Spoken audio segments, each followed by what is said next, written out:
আসসালামু আলাইকুম। পঞ্চম শ্রেণীর বাংলা বই নিয়ে ধারাবাহিকভাবে আলোচনা করছিলাম, তার ধারাবাহিকতায় পাঠ 18 নিয়ে এখন আলোচনা করব। কবিতা হলো ইছামতি, লেখক রবীন্দ্রনাথ ঠাকুর। তো আমরা এটা একটু ভালো করে দেখব। যখন যেমন মনে করি তাই হতে পাই যদি, আমি তবে এখনই হই ইছামতি নদী। মানে বলতেছে যে আমি যখন যা ইচ্ছা করি তা যদি হতে পারতাম, রইবে আমার দক্ষিণ ধারে সূর্য ওঠার পার, বাঁধের ধারে সন্ধ্যাবেলায় নামবে আধার। আমি কইব মনের কথা দুই পারেরই সাথে।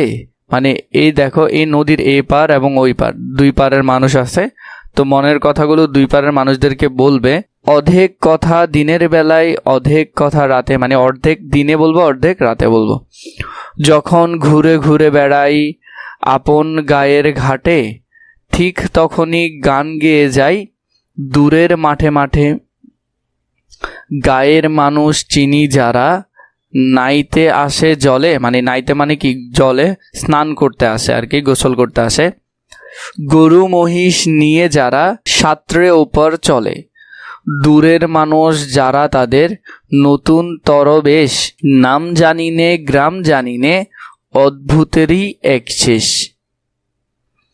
জলের ওপর ঝলমল টুকরো আলোর রশি, জলের ওপর ঝলমল টুকরো আলোর রাশি।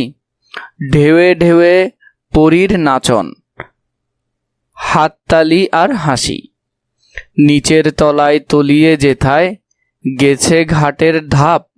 মানে কি, আমরা সাধারণত দেখেছি কি, যেখানে নদী হয় সেখানে পুকুর ঘাটও দেয়। এই ঘাটগুলো নদীর পানির কারণে কি হয়ে যায়, পানির নিচে ডুবে যায়। তো সেটাই বলতেছে, সেইখানেতে কারা সবাই রয়েছে চুপচাপ, কোণে কোণে আপন মনে করছে তারা কি কে। আমারই ভয় করবে কেমন তাকাতে সেই দিকে, গায়ের লোকে চিনবে আমার কেবল একটুখানি, বাকি কোথায় হারিয়ে যাবে আমি সে কি জানি। একাধারেতে মাঠে ঘাটে সবুজ বরণ শুধু, আর একধারে বালুর চরে রৌদ্র করে ধুধু। দিনের বেলায় যাওয়া আসা, রাত্রিরে থমথম, ডাঙ্গার পানে চেয়ে চেয়ে করবে গা ছমছম। তো এখান থেকে তোমরা এই কবিতাটা একটু ভালো করে পড়ে নিবে।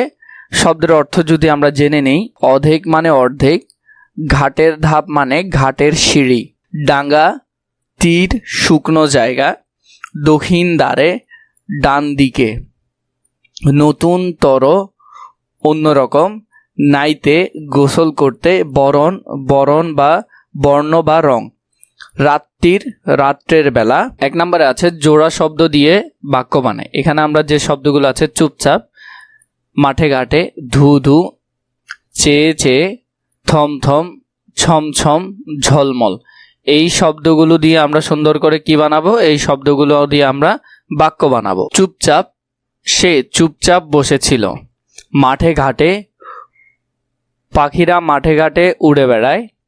ধু ধু, দু দু মাঠে কোনো গাছ নেই। চেয়ে চেয়ে, আমি আকাশের দিকে চেয়ে চেয়ে সময় কাটাই। থমথম, রাতের অন্ধকারে বনটা থমথম করছিল। ছমছম, তার কথা শুনে গা ছমছম করে উঠল। ঝলমল, রাতের আকাশে তারা ঝলমল করছে। তো এইভাবে করে তোমরা খুবই সুন্দর করে এই প্রশ্নগুলোর উত্তর এখান থেকে লিখে ফেলতে পারবে। এরপরে হলো যে কবিতাটি আবৃত্তি করি, মানে এই কবিতাটা তোমরা সুন্দর করে বন্ধু বান্ধব একসাথে মিলে অথবা একা আবৃত্তি করবে। 3, প্রশ্নের উত্তর বলিও লিখি। প্রথমে, কবি কি হতে চান, কেন হতে চান। খতে, ইছামতি নদীর কোন দিকে সূর্য ওঠে।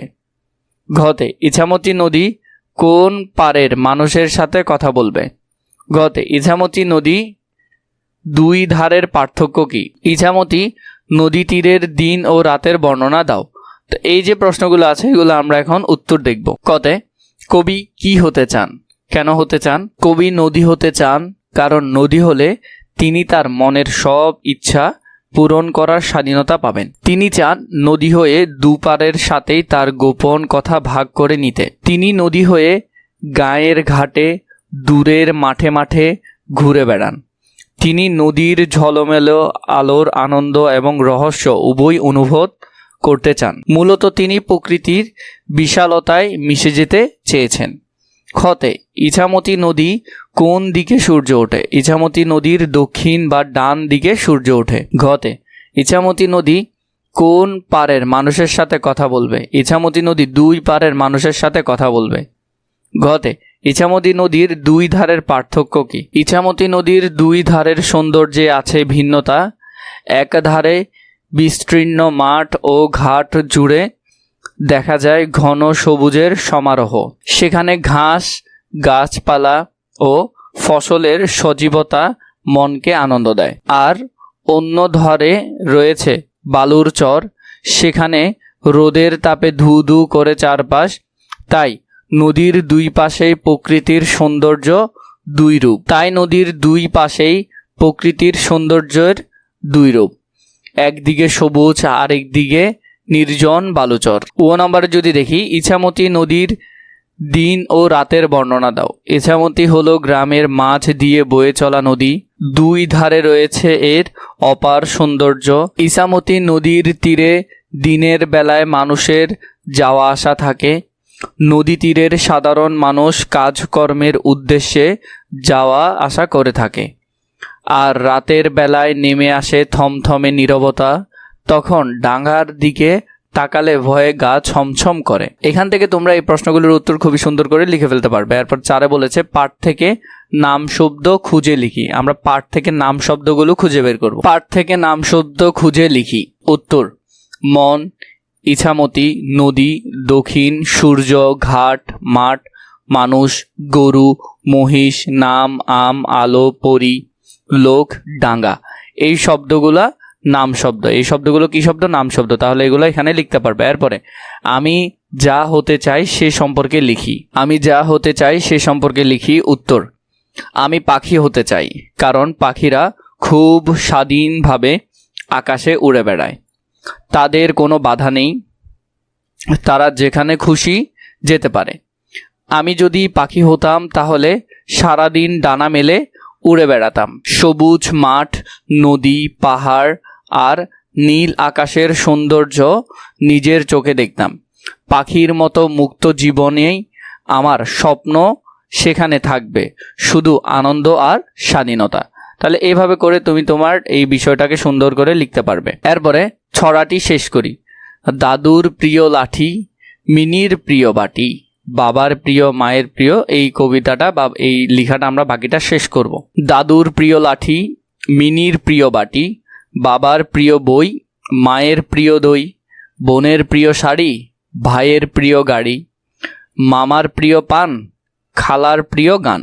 তো এইভাবে করে তোমরা এই অংশটা খুবই সুন্দর করে পূরণ করতে পারবে। এখানের মধ্যে খুবই সুন্দর করে এটা পূরণ করে ফেলতে পারবে।